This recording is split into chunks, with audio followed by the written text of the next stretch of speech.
Bonsoir tout le monde, bienvenue au Poolcast, le podcast de pool de hockey où on jase de hockey, de pool, de CH et de blessures en général. Ici, aujourd'hui, on s'adresse aux gens qui se chicanent avec leurs amis de jeunesse au sujet d'un trade, qui sont pas d'accord comme Bédard contre Draisaitl, puis là, qui se parlent plus pendant 2 semaines, puis après ça, ça va passer à autre chose parce qu'ils se rendent compte que c'est pas vrai leur vie de pool. Alors tout le monde, merci d'être là. Bienvenue au Poolcast.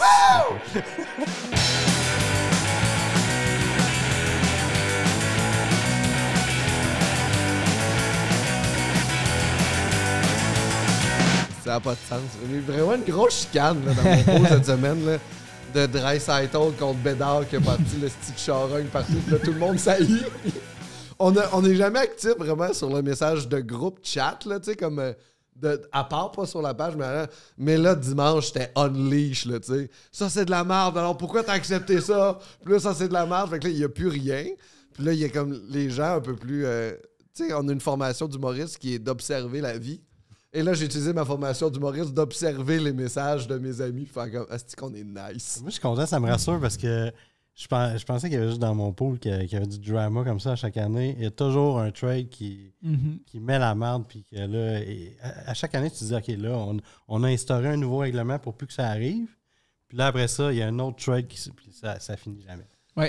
Ben ouais, on en parlait juste avant de commencer, mais moi-même, j'ai fait un trade genre il y a 2 ans que comme les gens voulaient quitter le pool parce que j'avais trop rincé le gars, puis il m'avait mis un first qui était possiblement fait devenir Bédard, puis tout le monde était comme ça n'a pas de sens, ouais, pourquoi tu fais?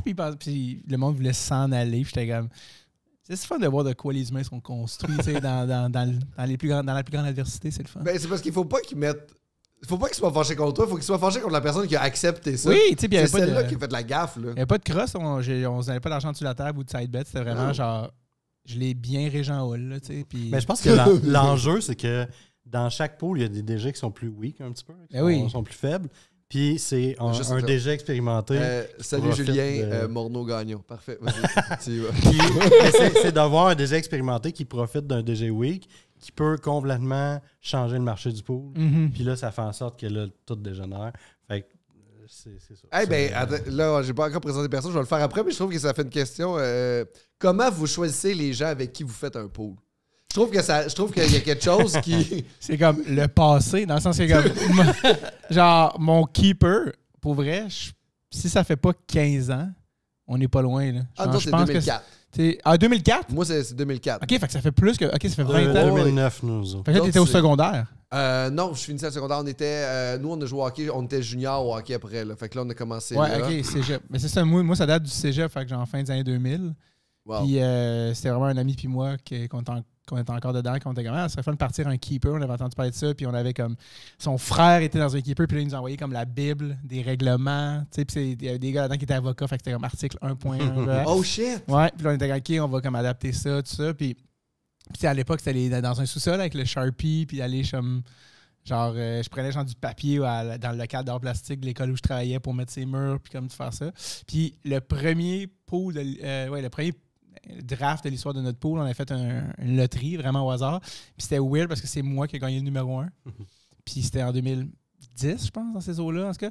Puis j'ai pas pris Crosby parce que c'était les années où Crosby, on était comme, c'est-tu fini? Il était vraiment, ça allait très très mal. Puis c'était les grosses années des Céline. Fait que le premier pick overall, c'était Henrik Céline que j'avais pris. C'est drôle parce que comme ça fait longtemps qu'il est retraité. Puis Crosby joue encore. Puis je me souviens, il y avait un gars dans notre pool qui était comme vraiment fier de sa stratégie. Il était comme, c'est parce que les défenseurs, ça vaut plus. Fait que il avait pris back à back Tyler Myers, Drew Doughty, puis un autre def que je me souviens même plus du nom. Puis il était comme, vous allez être à mes pieds, là. Vous allez être à mes pieds. Je vais vous tenir par les couilles, tu sais. Vous n'avez pas le choix de me donner tout l'or pour avoir, tu sais, un bon def, tu sais. Ce gars-là, plus tard, rage quit le pool, mais... la stratégie les goalers, c'est quand même rare. Quand tu as un pool avec beaucoup de monde, nous autres, on est 16. Il y en a un qui a 3 goalers, mais il y a encore ces 3 goalers dans son alignement. Oui, mais nous, c'est ça, on a juste un goaler, mais... non, mais il y a comme 2 sur son bench. Ah ouais, c'est ça. Qui joue, c'est ça, nous, on n'a pas de bench. On n'a pas de bench. Mais on a eu des expansions. Quand je suis rentré à l'école de l'humour, Sébastien Mathieu, qui est writer, Ouais. je connaissais depuis comme 15 minutes, on fait une expansion, il me dit OK, finalement, c'est devenu un de mes meilleurs amis. Je suis comme ça aurait pas été un fiasco. Avoir ce gars-là, imagine qu'il est super lourd puis tu l'étais pris avec. Finalement, c'est devenu un de mes meilleurs amis. Puis cette année, on a changé. Il y a 2 gars qui sont partis pour la première fois, genre 15 ans. Puis on a changé 3 poolers d'une shot. Puis on avait l'impression là, de comme. C'était la première fois qu'on avait autant. Puis chez Charlot Saint-Cyr, Nick Audet, qui sont humoristes, qui sont rentrés dans le pool. J'ai pas invité Charles Pellerin, je ne veux pas me mener à ma perte non plus. Il n'est pas dans le pool? C'est pas vrai. Mais là, il n'est pas dedans et c'est un pool de gars de mon cégep. Non, c'est ça. Fait que, ça pour dire, c'est vraiment le passé qui nous relie. C'est vraiment ça. Mais pour moi, je suis même plus dans le groupe chat du pool, c'était trop lourd. On se verra une fois par an en septembre. Le reste de l'année, ça va être... C'est le fun, parce que ça reste quand même un privilège d'insulter ses chums de temps en temps de même. Puis dans le jeu, là, tu sais, on a... D'ailleurs, David, merci d'être là. Un plaisir. David, il a embarqué dans mon Keeper Pool. J'ai failli embarquer. Celui que t'es deuxième? Oui, exactement. Celui que t'es pas capable d'être premier? Ben là, j'avais McDavid de blessé. McDavid était blessé 20 minutes. Alors, est-ce que tu peux le trader en ce temps-là? Non. Je pourrais, mais il était pas blessé assez longtemps. Il était supposé être parti 2 semaines. Qu'est-ce qui aurait fait? Moi, j'avais quoi t'aurais accepté, McDavid? Moi, je gonnais pour le championnat. Ouais. Puis j'avais établi, quand on savait pas c'était quoi sa blessure, puis combien de temps. À partir du moment où il aurait été blessé, mettons, 6 semaines et plus, là, je l'aurais mis on the block. Ah ouais, hein? Mais en bas de ça, j'étais comme, il va revenir, il va faire des points de toute façon. Parce que tu sais, maintenant qu'il commence sa carrière, t'es en 2016, puis il en a pour comme 15 ans à faire 100 points. Mettons qu'il se blesse, tu trades-tu vraiment? Ouais, moi, je pense que... Carr aussi, il est blessé quand même souvent, mais jamais des longues périodes. Il y a des petites courtes. Il fait jamais des saisons complètes. Là, fait que si tu paniques à un moment donné, tu fais je le trade-tu ou je le garde. Là. Ben c'est ça, David. C'est ça. Il était embarqué dans mon Keeper Pool. Il était embarqué avec Charles. Puis Charles Pellerin. Puis ils sont restés environ 15 minutes dans le pool. Ouais, moi j'ai dit à Charles, il y a un pool, tu sais, vraiment qui me a l'air cool, tout ça. Ça tente-tu? Puis j'avais dit à Charles dès le début, on peut le co-payer, mais je dis, t'es-tu game? T'sais, moi, j'aurais pas le temps de l'occuper, mais je peux être ton assistant de GM genre une fois par année.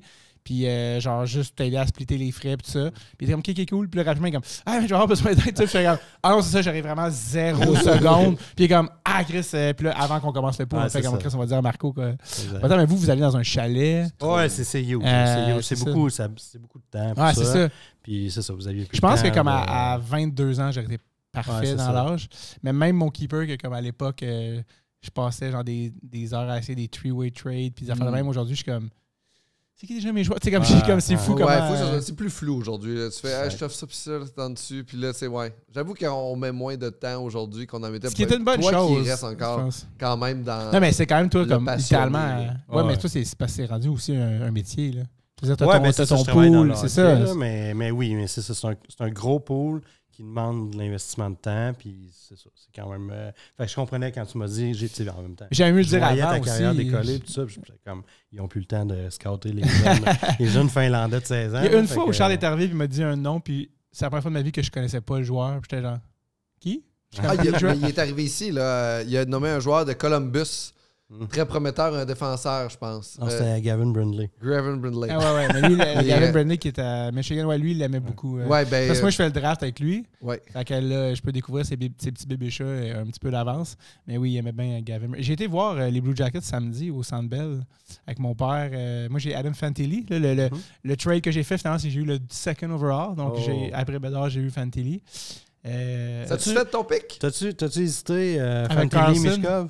Ah non, parce que moi j'hésitais à Fantilli-Mishkov, j'ai pris Mishkov.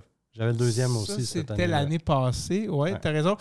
Non, on dirait que Mishkov, je sais pas, mais probablement il était supposé être en Russie 3 ans. Ouais. Finalement, il était là 1 an. Mais je sais pas. Je le truste pas, ce gars-là. J'ai recroisé un gars qui est venu au podcast, qui joue en KHL, qui est venu à Adresse Tape il y a une couple d'années, puis j'étais comme, ouais, Mechkov, ça, puis il était genre. Non. Il y a comme une rumeur qui était quand il était benché, c'est parce qu'il a boudé un de ses coéquipiers parce qu'il a perdu contre lui au ping-pong. Puis qu'il voulait plus y parler. Là. Il n'a pas été benché à cause de ça, mais le backstory, c'est ça. Il a boudé un coéquipier pendant 24 heures, mais il aurait dit quelque chose sur le banc qui n'a pas passé. Genre. À John ou à un coéquipier? On ne sait pas. Christo, raquette de ping-pong dans le cul, puis là, il a fait dans le... C'est un match. On y parle les détails de son père trouvé mort dans un buisson, mais dans un ruisseau, mais comme c'est quand même pas un détail. Tout est shady autour de lui. Alors que Dimilov, il est comme... Life! Moi, puis Charles, notre quote préféré, c'est comme quand il a dit, Charles l'a peut-être déjà dit, mais comme quand il était comme, tu sais, évidemment, avec son anglais, qu'on comprend, qui est approximatif, il dit... Comme lui, il voulait dire c'est comme un rêve, puis il a dit au draft it's like a book. Puis genre un Russe qui veut exprimer le bonheur, puis qui dit it's like a book. Mais imagine que ton père est assassiné par la mafia puis déposé. T'es content de venir jouer en Amérique. Déposé dans un ruisseau poliment, mais quand même. Déposé, tu fais comme c'est le fun de Philadelphie finalement. J'avais croisé Daniel Brière à ce draft-là, parce qu'on est avec le podcast, on a la chance d'aller au ce qui a été finalement les derniers drafts en présentiel, de ce qu'on comprend. Puis j'étais à Nashville et après j'ai été voir, il y a le head scout européen des Red Wings, on l'a reçu au podcast, puis j'aime toujours ça y jaser, gros gars de fly fishing, de pêche à la mouche, fait que j'avais amené un petit cadeau de la Gaspésie, puis j'aime ça aussi avoir son take sur des affaires. T'sais, lui, il avait joué pour vrai, Rainbacker, c'est pas genre c'est pas un gars, c'est son métier, là, c'était pas genre comme avoir des hot takes des médias, tu sais. Puis là, j'étais sur le ring, c'est comme les loges, dans le fond, genre au deuxième, où il y a les équipes et les draft picks. Puis je vais faire le tour du ring avant de partir. Je croise Daniel, qui est super gentil. Vraiment, fin, ce gars-là, ça n'a pas de bon sens. Des fois, je me dis, est-tu trop gentil pour être GM, cet homme-là? Parce qu'aussi, il est tellement un livre ouvert. Des fois, je suis comme... Je sais pas s'il est supposé dire ça en public, mais il est juste vraiment comme trop real, je pense. Puis je le croise. Puis un draft, c'est comme un examen final qui dure 9 heures. Là. Il était blanc, il avait l'air toasté là, de toutes ces journées-là. Puis ça. Puis là, il m'a reconnu parce qu'il était venu au podcast. Je suis comme, hey, comment ça va, tout ça? Puis là, j'ai pas pu m'empêcher la première fois. J'ai comme Balls of Steel, Daniel! Balls of Steel! Puis il était juste comme, on verra. Genre, en me dire, je vais pas être cocky sur le floor, après un pic, c'est dans 10 ans qu'on va savoir. Mais même après l'avoir drafté, il faisait des entrevues. Puis au lieu d'être confiant et de dire non, ça va bien aller, il était comme on entend les mêmes affaires que vous autres, on va voir comment ça va se passer. Je veux pas que ça me mette d'en face. Mais tu sais, 7e overall rendu là, t'as pas le choix de prendre. Là. C'est un bon. Moi, je pense que oui, puis surtout que c'est ça, comme on a appris après ça la backstory, qu'ils avaient appelé lui-même, ils voulaient aller à Philly. Tu sais, souvent, ce qui arrive, c'est que ces gars-là, quand ils veulent pas aller quelque part, t'es pris avec une patate chaude, mais si. Oui, mais ça reste quand même le joueur avec la réputation qui arrive. La mauvaise réputation, c'est pas une bonne. Fait que tu sais, tu fais.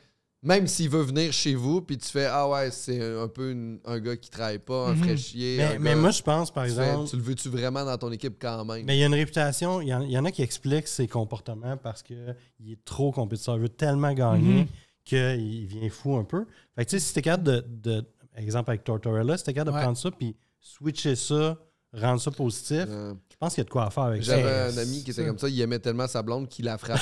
Puis il expliquait ça par l'amour. Quel style d'exemple de mal. Il l'aimait trop, c'est ça. Non, mais c'est tellement compétitif que c'est une charogne. C'est que l'affaire que aussi, c'est que tout ce qui est pandémique, il y a pas eu le même parcours. Il n'y a pas eu les entrevues. Il y avait beaucoup de points d'interrogation de c'est-tu justement comme pas si grave, puis il va maturer, puis il va être. Tu sais, Kucherov, le monde, il le trouvait zinzin, puis c'est un choix de 2, puis finalement, c'est un Hall of Famer agressif. Il est encore zinzin. Il est encore zinzin, mais c'est aussi un zinzin à 40 points. C'est un zinzin à 50 points. Si ce gars-là mettait aussi autant d'efforts que Crosby dans un gym puis sur une patinoire. C'est incroyable. Mais apparemment que sur la patinoire, il en met en tabac. Ah oui, il travaille fort. J'ai vu il travaille avec Adam Oates, puis c'était vraiment intéressant. Je ne sais plus sur quel podcast, Adam Oates parlait un peu du processus créatif, là, si on veut faire le parallèle avec les humoristes ou les artistes de Kucherov. C'était genre, tu vois que c'est ça, tu sais, Kucherov, je sais que les Russes ont la réputation de comme ils arrivent, ils sont juste bons, c'est comme non, comme il travaille sur son craft pas mal pendant qu'il dort. Fait puis il racontait, je pense, Adam Oates, qu'il était comme moi, je suis sur la glace, puis là, je suis comme de semi-loin. Puis là, il pratique une affaire random, le Kucherov, une espèce d'affaire, ça bande, je sais pas trop quoi. J'ai entendu puis ça. Il est juste de loin, puis il fait surveiller, puis là, des fois, comme Adam Oates fait juste comme Des fois, il fait comme puis là, il travaille une espèce d'affaire super nichée que pendant la saison, il va le faire, tu vas faire qu'est-ce qui vient de se passer. Il fait genre 75 fois. Ouais, c'est ça, tu sais. Puis les Russes aussi, tu sais, je me souviens à l'époque, Dubois me parlait de Panarin quand il était à Columbus.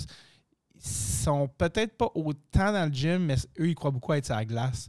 Fait que Panarin, il disait comme non, va sur la glace, va sur la glace. Tu sais, après ça, dire à Panarin, tu fais pas les bonnes affaires.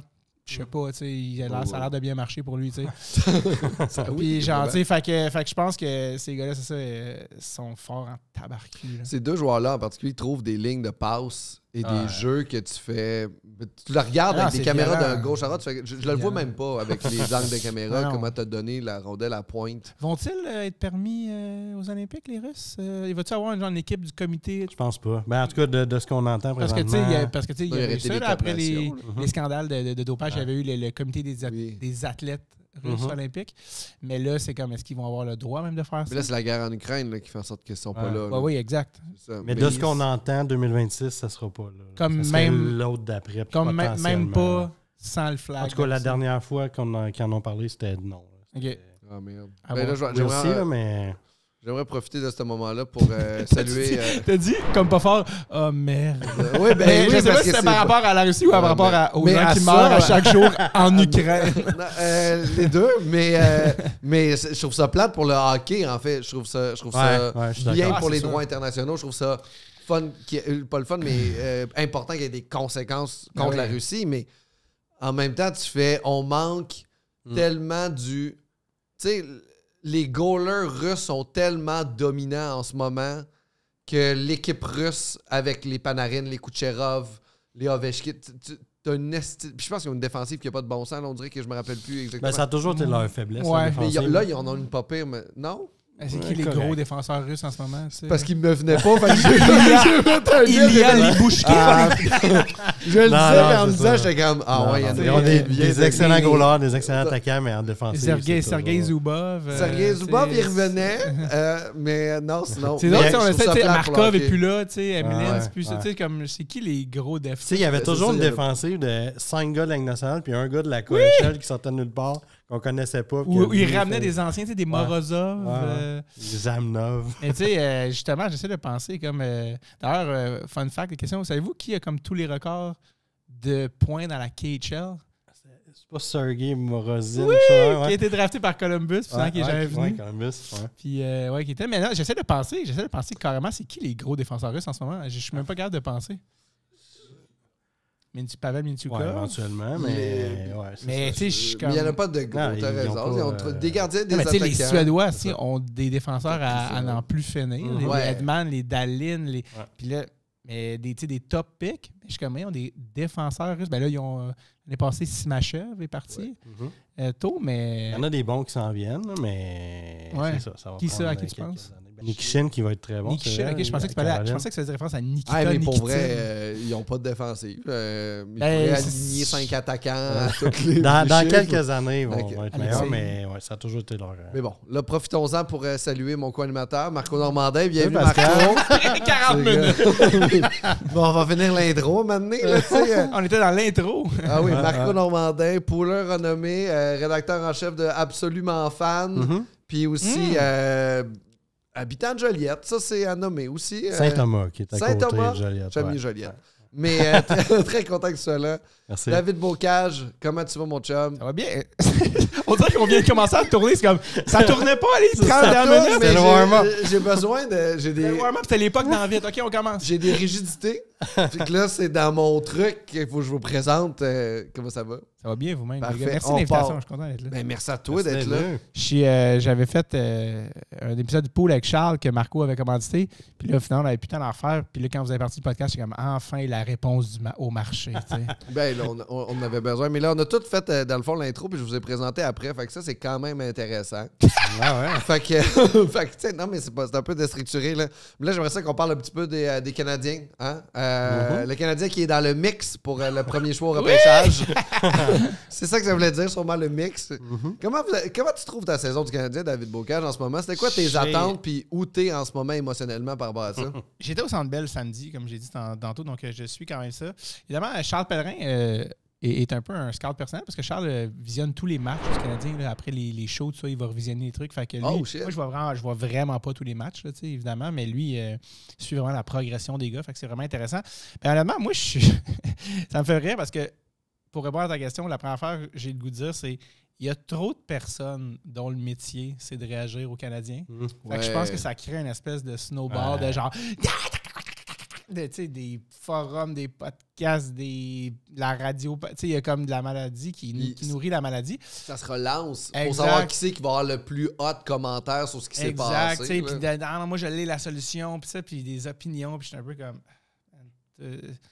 faut couper tout. Puis je pense que ça a commencé avec le fait, je pense que les Canadiens avaient comme... C'était les attentes d'être dans le mix, puis ultimement, on a pas mal la même équipe que l'année passée. Là, je veux dire, Demidov est encore ici.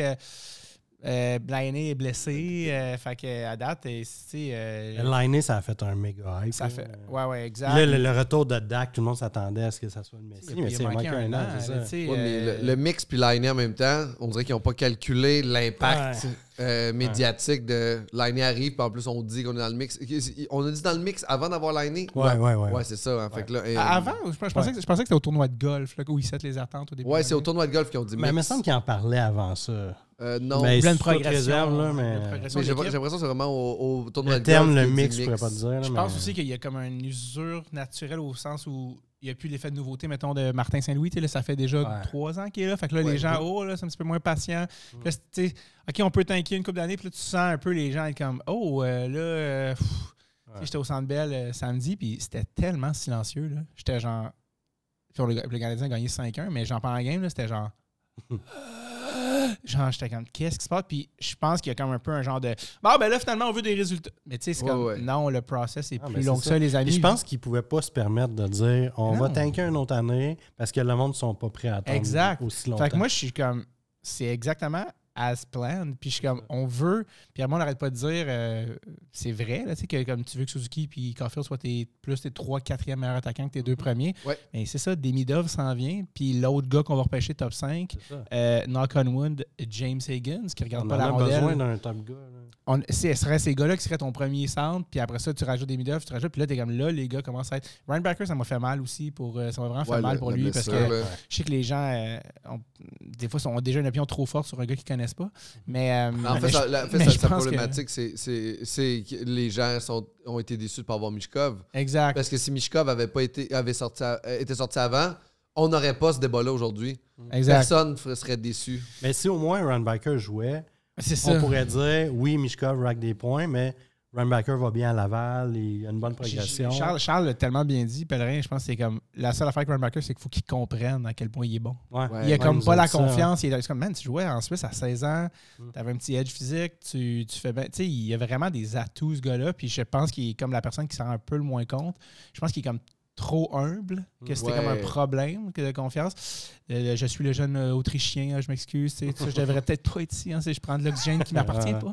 Puis c'est comme non, tu sais, comme, puis je pense que de le développer, puis on sait, les défenseurs, c'est plus long que les attaquants, moins que les goalers, mais quand même. Puis l'année passée, on se rappelle que Montembeault a goalé sur la tête. Là, statistiquement, pour les mêmes raisons qu'un attaquant qui shoot à un pourcentage déraisonnable, mais un goaler, c'est ça, il a gaulé vraiment fort l'année passée, Montembeault, puis il a tenu un peu plus à flot peut-être que la moyenne le voudrait.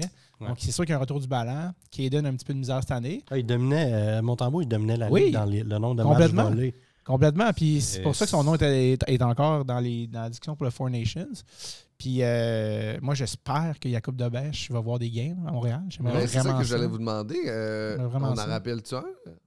De Laval pour prendre la place de Primo, Montembeault. C'est rien contre Primo, là, by the way, c'est pas un knock. Là. Moi, je réitère que les gardiens avant 26-27 ans, c'est encore un bébé chat. Ce qui est arrivé avec Montembeault. Montembeault est arrivé à Montréal, c'est waivers, c'était comme arc, il est fini, non, tu sais, il était juste.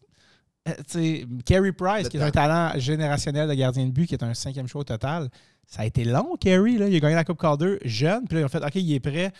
Ouais, non, c'est la NHL. Par Alak à l'époque, c'est ça, 2010, c'était Alak qui gaulait, puis ça a été long. Il y a eu des up and down, up and down, up and down, jusqu'à mi-2010, où là, il est devenu une star vraiment constante. Fait que non, je pense que les gens avec le Canadien devraient vraiment step back, mais je pense que, évidemment, la job d'un partisan, c'est l'émotion, c'est pas la rationalité. Puis, mais je pense que vraiment, pour le bien de la patente, prenez vraiment un step back, puis à l'automne prochain, Demidov va être là. On va avoir un autre top choix. Mais moi, à l'inverse, j'aurais le goût de dire aux gens, j'ai reçu mon renouvellement, je suis sur la liste d'attente pour les billets de saison. J'ai reçu mon renouvellement. Puis l'année passée, j'étais 640 quelque, là, je suis 475. Fait que c'est le temps de give up. Les gens qui ont des billets de saison, hein. Il m'en reste encore 3 ans à attendre. T'es où, toi? C'est où tes billets? Ah, rouge. Ah, OK, ouais. Ok, tu vas chercher quand même les rouges. Ok, Ouais. tu niaises pas, là, tu sais. Non, mais je veux le temps qu'il y en a en avoir. Mais c'est ça. Fait que give up, s'il vous plaît. Ça va prendre du temps, les gens. Puis, Combien ça coûte une paire de billets dans les rouges? Bon, on va voir. On dit là, j'ai 3 ans à attendre encore. Dans le fond, c'est parfait parce que tu vas arriver des années où ça va être le fun. Exactement. Dans le fond, la stratégie, c'est que moi et mon ami, on s'est parlé, c'était au draft de Bédard. Okay. Puis avant la loterie, mon ami, il dit, mettons que le Canadien gagne la loterie de Bédard, ça serait le temps de se mettre sur la liste des billets de saison. Puis là, c'est comme, ouais, pas fou. Tu sais. Ouais. Fait qu'on fait que ça fait pas longtemps. Ça fait 2 ans que je suis sur la liste. J'ai une anecdote par rapport à Bédard. C'est mon frère. Non, c'est pas vrai. J'ai vu son premier match en carrière. Ouais. J'ai vu le premier match en carrière. Parce que Pierre-Yves Roy Desmarais, qui est un humoriste. Ah oui, il a animé la disque. La guerre des clans, je pense. Oui, j'ai travaillé un petit peu avec lui là-dessus. Lui, dans le fond, c'est un ami, puis j'avais écrit sur son show. Puis son show est produit par K.O. K.O. étant la boîte de Louis Morissette, qui est un gros fan de sport, qui voyage beaucoup avec son gars pour voir des événements sportifs partout dans le monde, surtout le hockey. Ils veulent faire un peu toutes les arénas, tout ça. Puis là, il avait dit, comme cadeau de fin de tournée à PY, qu'il y a eu une belle tournée, genre, hey, PY étant un gros fan des Pingouins depuis toujours, je t'invite à Pittsburgh, premier match de la saison. Et là, ça a donné que c'était le premier match de Connor Bedard en carrière. Fait qu'on s'est rendu à Pittsburgh, puis ça a été comme un peu la portion anecdotique, c'est qu'on était comme on va y aller en avion, évidemment. C'est comme 10-12 heures de char. Je l'ai déjà fait en 10 char. 10 heures et quelques de char. Puis on est comme, OK, mais on va y aller la veille. Là, d'un coup, l'avion chie, ça serait comme plate là, de rater ça. Fait qu'on s'en va à l'aéroport. Puis là, c'est comme vol annulé, vol reporté, vol. C'est comme, OK, non, votre vol ne marche pas, mais prenez tel autre vol que vous passez par Atlanta. OK, prenez tel autre vol. Puis là, c'est comme, oh, OK, ouais. Puis la fille, non, moi, si j'étais. Non, vol par New York, c'est comme vraiment, c'est un shit show. Aller à Atlanta, OK, mais si ça chie à Atlanta, ben, il va y en avoir d'autres demain matin. Là, c'était comme, oh. Puis là, on se ramasse dans un avion, qu'on était assis sur le tarmac, puis là, puis ouais, comme, il me texte, on n'est pas assis ensemble, évidemment, parce que. Man. Puis là, ils nous disent dans l'avion, genre, ouais, on attend le départ, on attend la confirmation pour décoller. Puis, vous pouvez toujours débarquer de l'avion. Ils disent ça. Ouais, si vous voulez débarquer, vous pouvez juste dites tout à un membre de notre personnel. Si vous voulez débarquer, il est toujours temps de. Puis ouais, une texte, on débarque. Si on débarque, on prend le char, ça va chier, on débarque. On prend notre char, on part à soir, puis on va arriver demain, genre. Puis là, tu sais, t'es assis dans l'avion, je suis comme, on fait ça ou c'est comme, ah non, on prend l'avion, là, tu sais. On attend encore la confirmation. Et puis, tu sais, on partira pas à soir. Puis les gars, ils disent, puis là, toute la vol fait, puis ouais, on décolle, ça, c'est. Puis là, genre, fait que là, on sort de l'avion, sa blonde vient nous rechercher à l'aéroport, va la porter chez eux, on prend son char, on s'en va jusqu'à Buffalo, parce que c'est comme, il faut qu'on fasse une coupe d'heures, là, tu sais, à soir.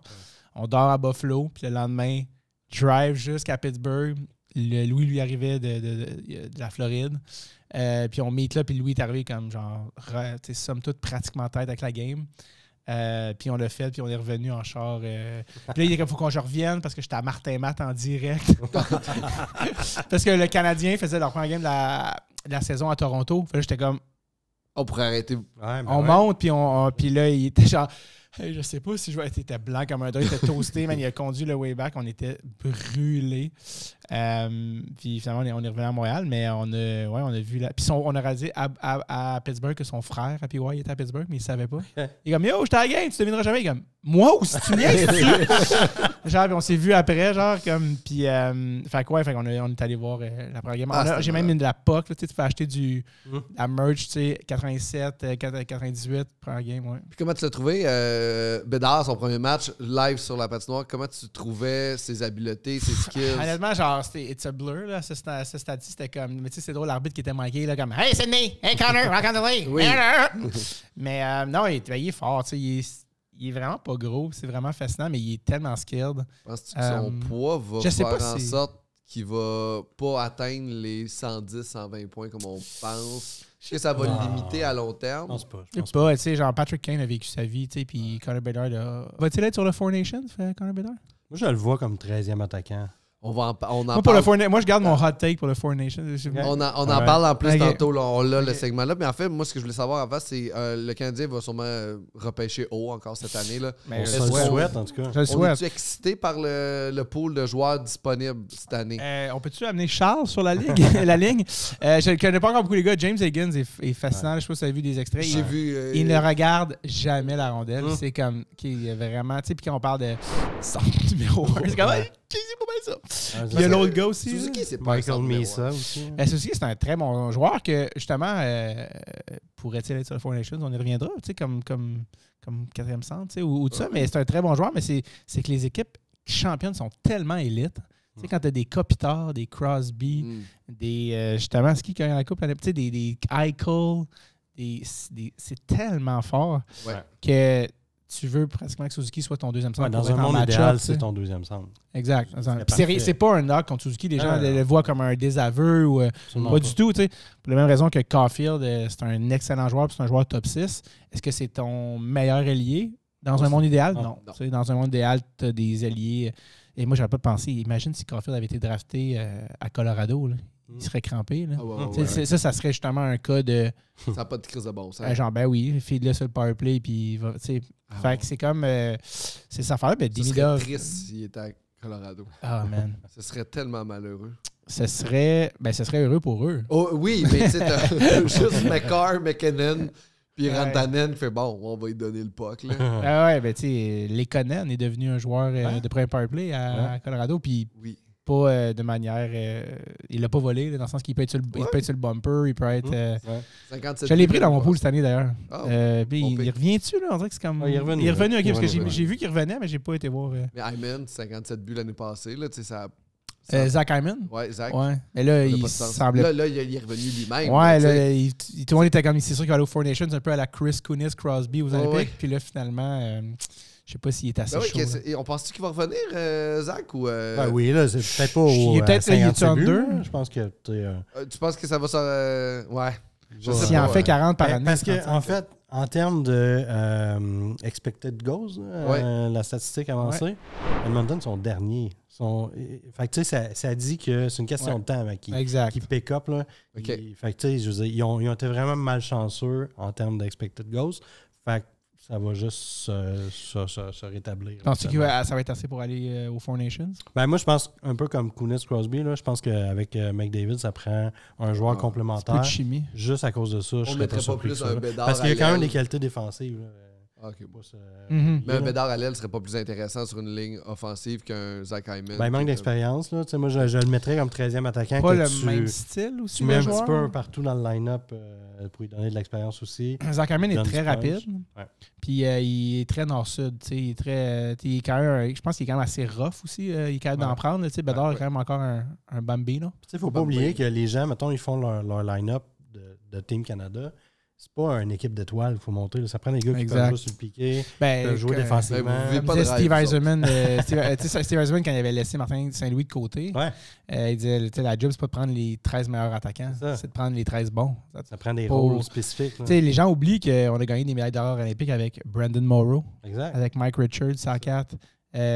Pour les plus vieux, là, 2002, la ligne... Chris Draper. A été sélectionné. Ouais, mais ça, c'était 2006. Ouais. Ça, c'est l'année où ça a mal été. Parce que, oui, exact. Parce que ça, en fait, il avait fait l'erreur de vouloir amener cette game-là en Italie. Puis il avait trop été nord-américain. Ouais. Puis là, il avait mis Chris Draper, Kirk Mulvey. Tu sais, genre d'affaire, c'était comme, hey, là, la gang, vous exagérez. Fait que là, alors que, mettons, 2002, la 3 ou la 4, là, des Ryan Smith, des Eric Lindros, des Owen Nolan, ça à 4, là, des Joe Nieuwendyk. Ouais. C'était quand même du gros stock. Là. C'est des excellents joueurs aussi. Là, c'était tous des gars qui sont premiers joueurs de leur équipe. Là, puis, fait que non, j'ai hâte de voir. Mais j'ai hâte de voir le Four Nations. J'ai un ami qui m'a dit récemment qu'il a acheté des billets à Montréal pour la game Canada-USA. Okay. Pour amener vendu un rein pour... exactement. J'ai dit, il dit, je vais amener mon père, ça. Je fais cool. Combien t'as payé? Il m'a dit, par billet, 1000. Ah, c'est ridicule. J'ai dit, excuse. C'est ridicule. Faut que son père meure puis qu'il hérite. Exact. Fait que j'étais comme, c'est une joke. Puis je dis, mais la game va être à la télé, right? À télé. Là, on est trop... mais c'est ça, tu sais, j'ai en tant que sa liste d'attente des billets de saison, j'ai reçu l'email. Tu peux acheter en pré-vente. J'étais tout excité. J'arrive là, puis je vois les prix. Je suis comme, non, j'achète. C'était quoi les prix? C'était ça. Ça n'a aucun sens. En y pensant, j'étais comme, gars, on va s'inviter une gang de chums. Là. On va se faire un méga party. Exact. Puis ça va coûter encore moins cher que ça. En plus, à quel point cette activité-là, c'est une activité promotionnelle pour la NHL. Tu sais, c'est ça là, que ça sert. Là, c'est fait par la NHL. Ben, c'est ce qui était avant la Canada Cup. Pour ceux qui se rappellent. Ils nous chargent de ça en plus. D'ailleurs, c'est drôle, c'est qu'il y a juste 4 équipes. Comme Pasternak est comme excuse. On a gagné les World Championships. Dans l'épisode, il y a juste 4 nations. Il y en a juste 4, les autres, c'est quoi? Le pire, c'est que ça m'a étonné à quel point, à part les fans de hockey, les gens savent pas que ça s'en vient pantoute. Ouais. Non. Les gens, c'est comme quoi? Ouais, un tournoi genre c'est comme pré-olympique, c'est comme les. Mais quand ça? Genre, personne n'est au courant. Le problème, c'est pas le match des étoiles, c'est l'équipe de promotion de la NHL. Le problème, c'est pas le projet. Là. Lève pas, si votre équipe de com n'est pas meilleure que celle pour le match des étoiles, le Four Nations ne sera pas meilleur. Le Four Nations, c'est pas du tout viral en ce moment. C'est zéro viral. Les Mort Alpha sont plus virales que le Four Nations. Ce qui me déçoit le plus de ça, c'est qu'il n'avait pas ramené les Young Guns. L'année des Young Guns, c'était 2016. Ridicule. McKinnon. C'est le hockey le plus excitant que j'ai vu depuis longtemps. Johnny Gaudreau, Rest in Peace, était sur l'équipe. Oui. Ouais. C'était les gars des Nord-Américains, Canadiens, USA la de game moins contre de la Suède en prolongation. Là. Oui, que McKinnon avait gagné avait scoré le game winner. Contre Lundqvist, c'était incroyable. Ah oui. D'ailleurs, juste pour finir là-dessus, mais je pense que mon jersey, un de mes jerseys préférés de tous les temps, c'est le jersey de la Coupe Canada 87. Genre, qui est comme la demi. Parce que c'était ça avant, la Four Nations, avant c'était la Canada Cup.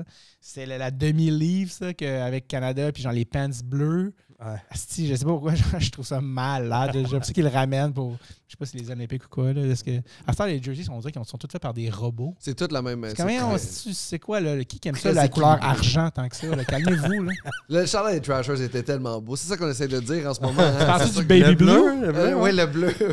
Lui, tu savais que c'est de ce chandail-là que parlait Yvon Penneau dans le fameux extrait le clip, qui disait « Dans tabarnak, ce saut-là, câlisse, Pierre! » Le monde se demandait de quoi il parlait. Rest in peace, Yvon Penneau qui est décédé. Mais il parlait à Pierre. Non, il parlait pas du saut à Pierre. Il parlait du jersey baby blue des Trashers d'Atlanta. Oh, wow. Qui était, en effet, laid en tabarnak. Mais c'était le fun, cette mauvaise décision. Mais par exemple, un des jerseys par exemple, des Trashers qui est considéré comme classique, c'est le T. Le T, est-ce que vous vous souvenez le T? Je l'aimais pas tant que ça. Moi non plus, mais lui, c'est celui qui est resté à travers les époques. C'était moi, j'ai failli amener des jerseys. J'ai amené celui de sur le tape, mais j'ai beaucoup de jerseys chez nous. Puis celui parmi les collectionneurs là, qui va encore chercher le T, mettons, Heatley Kovalchuk, c'est une pièce de collection. Mais je vous ramène sur les 4 nations, en fait. Mais c'est super bon parce qu'on parle de ça. On allait en parler plus tard, mais je vais tout de vous lancer là-dessus. Ouais. C'est qui vos 3 gardiens du Canada? Puis c'est qui votre starter? Ben moi, je pense que... C'est weird parce qu'il n'y a pas de... on n'a plus de domination gardien. Je pense que aussi triste ça puisse sonner, je pense que Jordan Bennington, c'est notre clear cut numéro 1. C'est vrai que c'est triste. C'est vraiment... Ah ouais? Il y a lui puis il y a les autres. Ouais. Ah ouais, c'est ça que je vois pas, c'est jouer. Skinner, Motambo et tant tout ça. Il y a des gens qui ont parlé de Logan Thompson. Ouais, moi, je le vois dans le mix, là, dans le mix. C'est que ça qui est plate, c'est que genre, moi, je sais pas pour toi, t'as-tu vu jouer un petit peu Bennington plus? Moi, je l'ai pas beaucoup vu jouer récemment, là. Mais tu suis ça, j'imagine? Cette année, il s'est calmé un peu. Depuis l'an passé, c'est son coach, son DG qui avait fait une sortie qui avait dit là, ferme ta gueule puis goal. Parce qu'il Doug Armstrong. Ou peut-être son coach, peut-être. Mais il avait dit, je pense que c'est Bérubé en point de presse après un match qui s'était fait expulser. Il était comme là, ferme ta gueule puis goal. Parce qu'il parlait à tous les joueurs, puis il se pognait avec les joueurs, il voulait se battre. Puis, là, à un moment donné, c'est comme, tu sais, en tant que goaler, il faut que tu sois plus focus. Là. Puis depuis ce temps-là, on dirait qu'il. C'est ça, il s'est parce que toi, vu que tu suis toute la ligue, moi je l'ai moins vu, il va bien, là, Bennington. Ouais, ben, même si tous les Blues vont pas super bien. Ouais. De tous les goalers du Canada, c'est celui qui. Il alterne les matchs avec. Offer, il joue quand même aussi. Là, mais, pas mal. Là, mais je pense que côté expérience, côté il a gagné une coupe, je pense que ça va être lui le numéro 1. Et O'Neill. T'as pas le choix, je pense que t'as quasiment pas le choix d'avoir O'Neill comme deuxième, qui est pas mon préféré, mais tu sais, c'est un gros gardien, qui est pas un goaler de réflexe, il est gros, il prend de la place, on va avoir une grosse défensive. Je pense qu'il pourrait faire le travail. Là. Il a gagné une Coupe Stanley, il a l'expérience. Montembeau comme 3? Je pense que je le vois pas. Non, je mettrais Fleury. C'est qui, ça serait qui? Personne parle de Fleury. Pourquoi personne parle de Fleury? Je pense qu'à partir du moment où tu as ton clear cut numéro 1, tu as Hill qui pourrait faire le travail. tu prends Fleury pour détendre l'atmosphère, puis faire des pranks. Faire des pranks. Mais il était caché dans le sac de hockey! Il est de bonne humeur parce qu'il goalera pas, puis il le sait, mais il est juste comme dernière saison. Mais c'est un bon coéquipier. C'est ça, tu pourrais te permettre de l'avoir à ce moment-là. Sinon, il y a un Logan Thompson, puis un que personne ne parle, puis je pense pas qu'il va être tant considéré, mais qu'il devrait, c'est Mackenzie Blackwood. À San Jose? Parce qu'il est à San Jose. Il reçoit 50 shots par game puis il se fait défoncer à tous les games, mais il est vraiment bon pour l'équipe qu'il y a devant lui. D'où le fait qu'Askarov a été cédé entre autres. Oui. Mais lui, il devrait être considéré, mais je pense pas qu'il va ultimement être sélectionné. Mais je pense que Logan Thompson a vraiment une bonne saison à date. Pas perdu encore. Avec les Caps? Ouais, il est super bon. Ouais. Curieux de voir. 8-0-1, je pense. C'est sûr que... C'est sûr que quand tu regardes les gardiens américains, que leurs 4 gardiens numéro 1 seraient notre numéro 1. Hellebuck, Ottinger. Jake Andrew, Jeremy Swayman. Puis là, il est blessé Demko, mais Demko en santé serait quand même été dans le mix. Juste l'idée d'être sélectionné, je pense que Demko s'est reblessé. Ouais, c'est ça, ça a fait mal. J'ai vu le draft arriver, puis ça s'est fait mal aussi. Mais tu sais, Hellebuck, Ottinger, Swayman, c'est pas plate. T'as pas besoin de Demko. C'est le moins bon. Puis le Canada avant, c'était comme... C'était gênant tellement qu'on avait le goaler. C'est l'inverse. Aux États-Unis, c'était gênant. Canada, c'était juste Mike Richter aux États-Unis. Les goalers des États-Unis, il y a pas longtemps. Bisbrook, à un moment donné. Ouais, mais c'était Garth Snow. C'était vraiment genre comme on crime. C'était comme le gars qui était backup à Nashville, était sur l'équipe nationale. C'était comme. Alors que là, c'est ça pour le Canada. Même les Russes, à un moment donné, c'était Nabokov, puis sinon c'était Vasilov qui venait. Il y a eu l'époque des gardiens finlandais. Oui, c'était Pekka Rinne, Kiprusoff, Rask. C'était comme... Je veux juste rappeler que les Finlandais sont 6 millions. C'est plus petit que le Québec. Puis c'était comme une powerhouse. Ouais. Puis là, je sais pas. Je sais pas qu'est-ce qui se passe. Je pense que c'est l'effet Patrick Roy. Brodeur, ça, c'est comme... Je pense que c'est plus l'inverse. L'effet Patrick Roy, Brodeur a fait en sorte qu'il y a une montée incroyable. Puis là, il n'y a plus cet effet. Ça prendrait l'effet Carey, là, mais il faudrait qu'il kick in. J'espère que le Canada va faire ça quand ils vont annoncer l'équipe. Il va y avoir Carey Price qui va être genre un clip sur patin qui s'entraîne depuis 3 mois pour goaler. Avec quelqu'un qui le pique dans le genou avec une grosse seringue qui est comme caricaturalement genre énorme. De substance. Puis là, c'est Carey qui se fait piquer. Il y a comme 2 grosses... genre truc d'eau là, qu'il met dans son genou, puis là, ça roule tout le match. Ça donne des idées à Shea Weber, il est comme moi aussi. Je pourrais revenir, moi, avec. J'ai vu Shea Weber au Centre Bell, il s'est fait ovationner samedi. Ouais. Vous rappelez-vous la fois, ça m'a rappelé ça, je fais « Hey, vous rappelez-vous la fois où il a pris la tête à Zetterberg puis il l'a rentré dans la barre? » Ouais! Il a même pas été suspendu cette fois-là. C'était comme maudit tannant. C'est les séries. Ça, c'est comme genre. Ça, c'était vraiment un call de réputation. Ah ouais, parce que je sais pas si tu te souviens, Chris Pronger, il avait donné un coup de patin à un gars. Puis c'était genre, voyons, sacrément, une arme blanche. Le même geste avait été posé par Chris Simon et il avait été suspendu 25 matchs, je me souviens, puis il avait dit, je vois pas bien. Il était dans une période sombre. Puis c'était la plus grosse suspension de l'histoire de la Ligue. Chris Pronger fait la même affaire à chaque game, genre en dardant dans les couilles, puis c'est genre Chris Pronger, il est tough pareil, il joue tough ce gars-là. Puis c'est comme OK, double standard. On va finir de parler du Canadien tantôt, mais je vais vous amener tout de suite sur quelque chose. Mise en échec de Ryan Reeve sur Daniel Nurse en fin de semaine. J'ai pas bien vu la reprise, là, personnellement. Qui m'a donné un 5e joueur blessé dans mon pool. Alors, on remercie, il est allé rejoindre Tage Thompson, Vince Dunn, Joel Eriksson puis Seth Jarvis sur la liste de blessés. J'ai Tage Thompson aussi. Ils ont mal. Et, à chaque fois que je te vois, en plus, ça me fait rire que vous avez parti du podcast, parce qu'à chaque fois que je te voyais dans la loge du bordel, c'est toi dans la backroom devant l'ordinateur qui est comme « Ça, j'ai un autre blessé, il faut que je fasse quoi? Toi, tu te prendrais-tu lui ou lui? » C'était tout le temps comme je te croisais en arrivant, t'es juste comme Andersley ou Brock Nelson. Non, je sais, les deux sont pas le fun, mais c'est pas ça la question. C'est que j'ai encore. Quand je vous avais parti le podcast, j'étais comme, of course. C'est ça ma vie. Est-ce que vous pensez que cette blessure-là a mis fin à la carrière de Ryan? Moi, je pensais que tu allais dire celle de Darnell. Darnell, moi, il va revenir. Non, il va revenir. Ryan, vas-tu revenir de ces 5 matchs de suspension-là? Déjà que mon impression de ce joueur-là, c'est un joueur qui est dépassé, qui est lent. Mais il a lui-même dit qu'il a changé la manière de s'entraîner. Il a perdu de la masse pour être plus rapide parce qu'il se rendait compte qu'il était plus capable de suivre en termes de vitesse.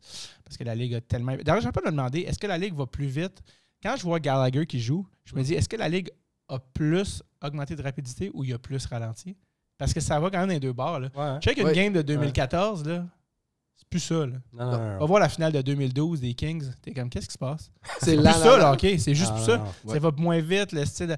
Fait que je suis comme, c'est sûr. Puis il était déjà dans la ligue en 2012, Gallagher. Là. Puis ça n'a jamais été un marchand de vitesse.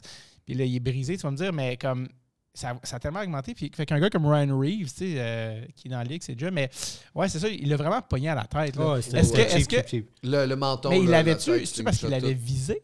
Comme il voulait-tu, il arrachait. Il y avait la rondelle, il tournait le coin, puis... Quand t'écoutes le tape, il l'a pogné blindside, là. T'entends un joueur de son équipe crier « heads up », puis quand il lève la tête, l'épaule arrive en même temps, là, sur sa mâchoire. Il n'y a pas de débat, là. Tu vas pas... il y a eu 5 games rapidement, là. Mais tu sais, sauf que ton point n'est pas fou. Darnell est blessé 12, c'est un peu de la merde. Ouais. Oui, vas-y. Mais je trouve que ton point n'est pas fou, sauf que, par contre, ce qui l'aide, c'est qu'il y a un DG old school puis un coach old school.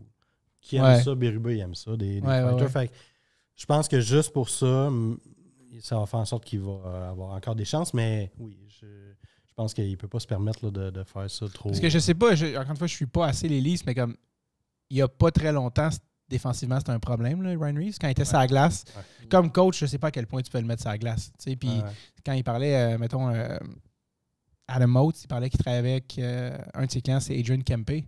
Puis il a été coach, Adam Oates, puis il a dit, tu sais qu'est-ce qu'il faut que tu fasses là. Puis là, il est comme, ouais, pas te faire scorer. Parce que moi, si je suis coach, puis si je te mets sur la glace, c'est un problème, je peux pas te faire jouer. Tu vas nous coûter des games. Fait que c'est bien beau que tu donnes des claques à la gueule. Faut que tu puisses jouer au hockey. Puis Ryan Reeves, en tout cas, l'année passée, au niveau stats avancés, c'était catastrophique. Genre, c'était comme quand il est sur la glace, on se fait saigner. Fait que comme coach, comment tu utilises ça? Là? Je veux bien là, qu'à un moment donné, tu vas aller te battre puis tu vas défendre des gars, mais puis imagine en play-off encore plus où la marge d'erreur est mince. Hey, fait que, tu sais, au-delà de le coup à la tête, évidemment, il va revenir, tout ça, mais c'est plus, il va-tu être une force? Puis, quand ils vont aller chercher des gars au deadline, là, peut-être justement des Dvorak ou des gars justement dans ce style-là, il reste-tu de la place pour Ryan Reeves en série? Parce que faut pas que tu nous coûtes la. Déjà moi, j'avais lu en réponse à la suspension de la Ligue, dans les commentaires, il y a quelqu'un qui avait dit la pénalité aux Leafs, ça devrait être de forcer les Leafs à le faire jouer 20 minutes par game. C'est comme très bon gars. C'est tellement une bonne. Oh mon Dieu. C'est mon gars, lui, brûlé. Puis il se fait défier à se battre, il est plus capable de se tenir debout. Ça serait crampant. Parce que s'il jouait des vraies minutes, il pourrait pas se battre non plus. Là. Vas-y, 25 minutes par match comme McKinnon. Là. McKinnon ne se battrait pas. Là. Se battre, mon gars, Jacky et Mathieu Olivier sont pognés samedi. Après 37 secondes, les refs rentrent, sont toastés, les gars. Ils sont plus capables. Là. C'est une belle bataille. Ça me rappelait Mike Tyson en deuxième ronde. Il faut que ça arrête, ça.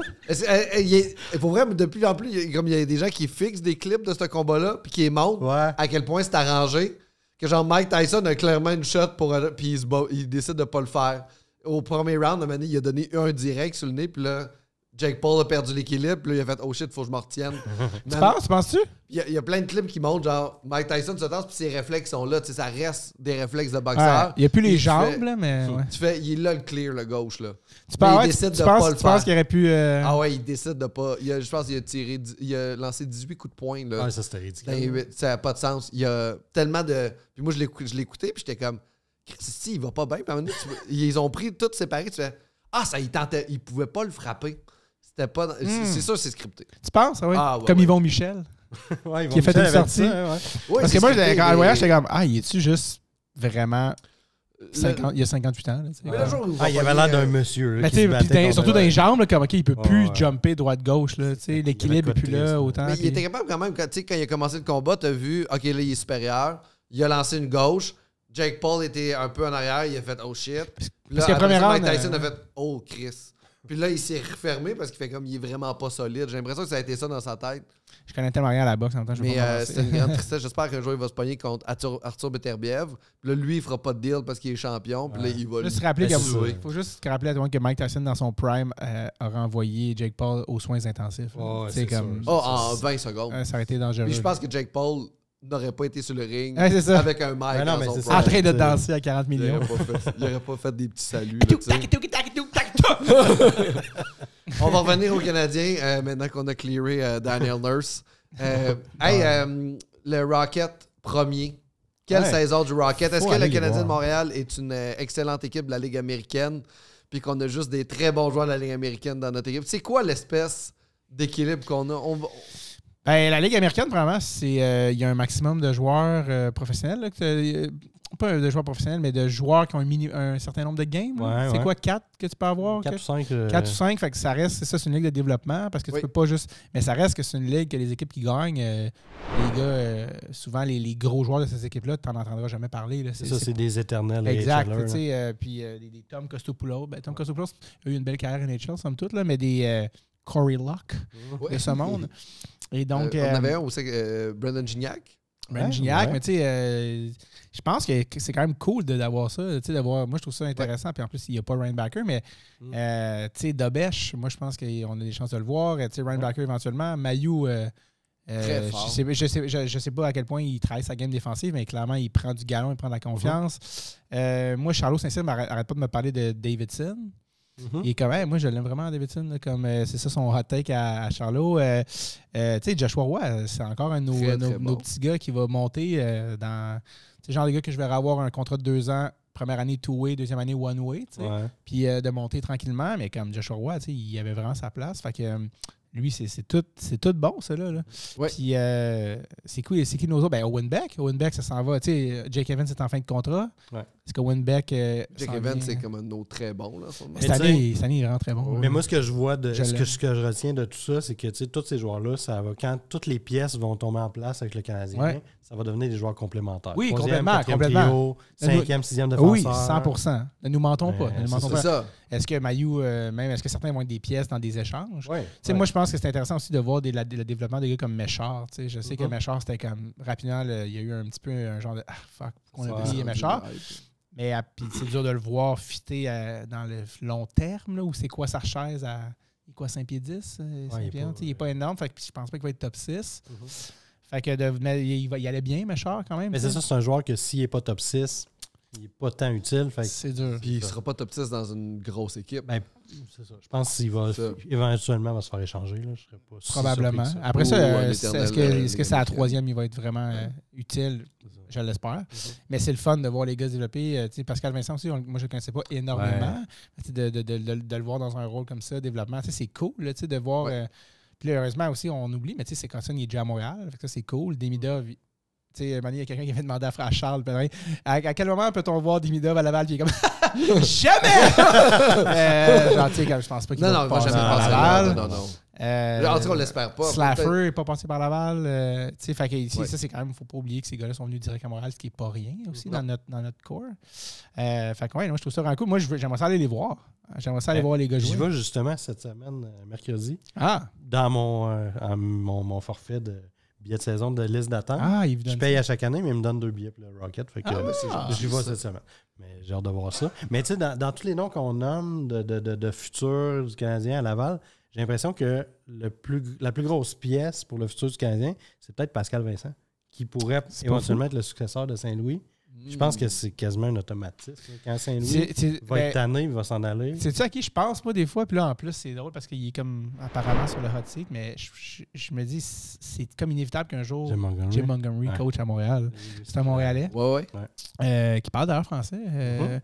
D'ailleurs, il jouait, lui, à U of Maine à l'époque de Paul Kariya, un des rares joueurs à avoir gagné le Hobie Baker à 18 ans, comme freshman.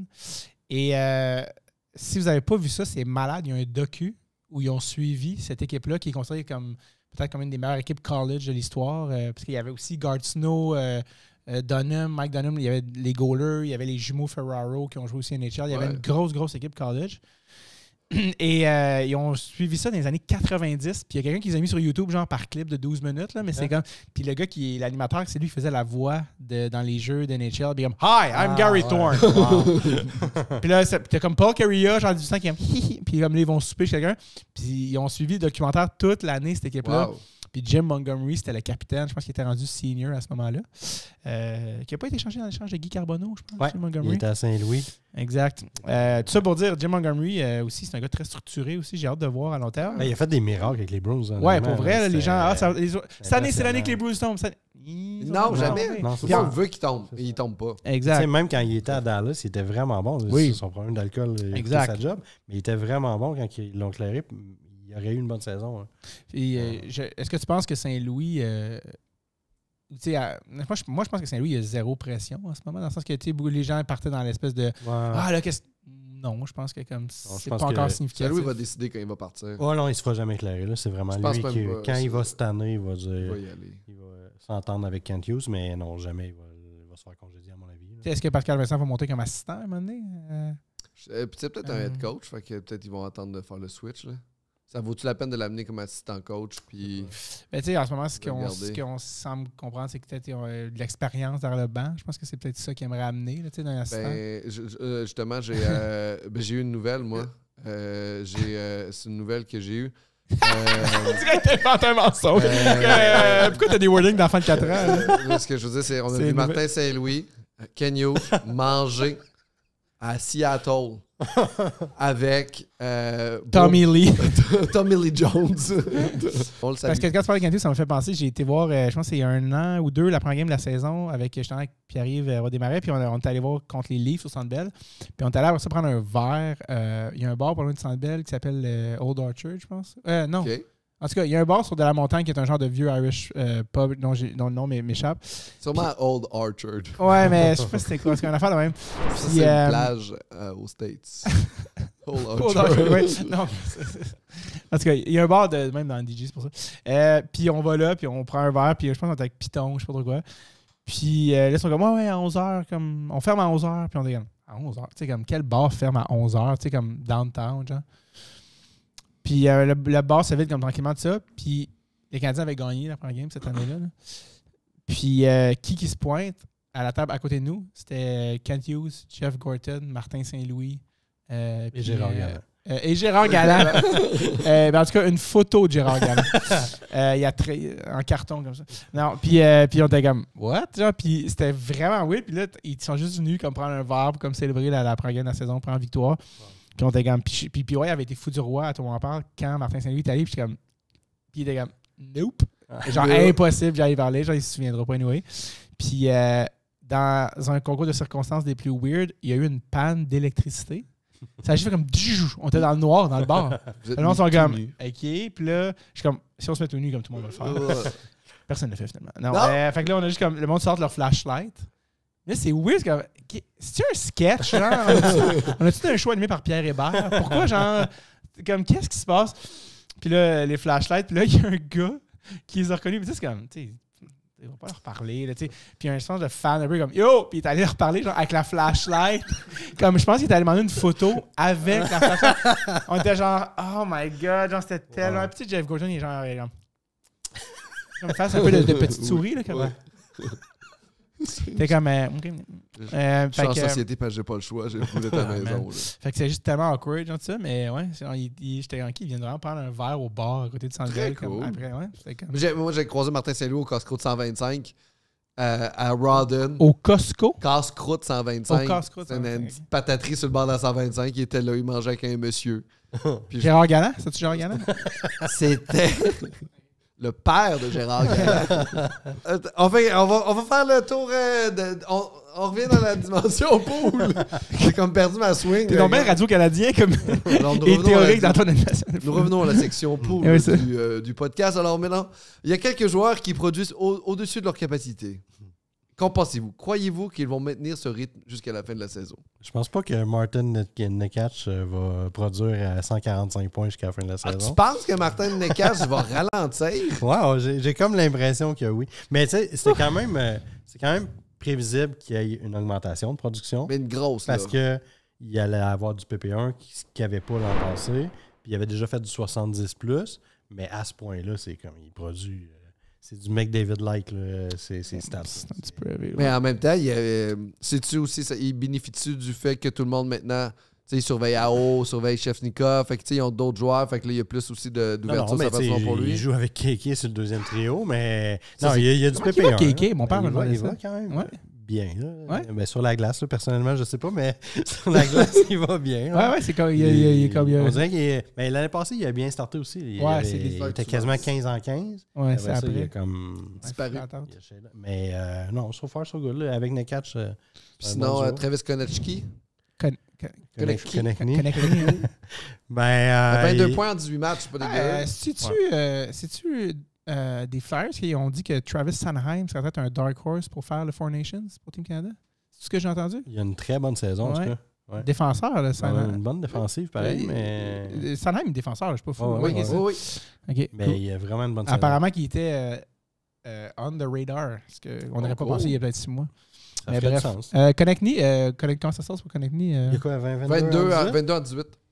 Ils sont surprenants, les Flyers, pareil. Ouais. Hein? Mais moi, je pense que c'est raisonnable. Il va peut-être ralentir une petite affaire, mais c'est quand même raisonnable. Il risque de faire point par game. Ouais. Je pense que 70-ish, là, ça peut être... Tous les mots en anglais. Moi, agresse personnellement la bouche à Pascal. Je vois 70-ish. OK.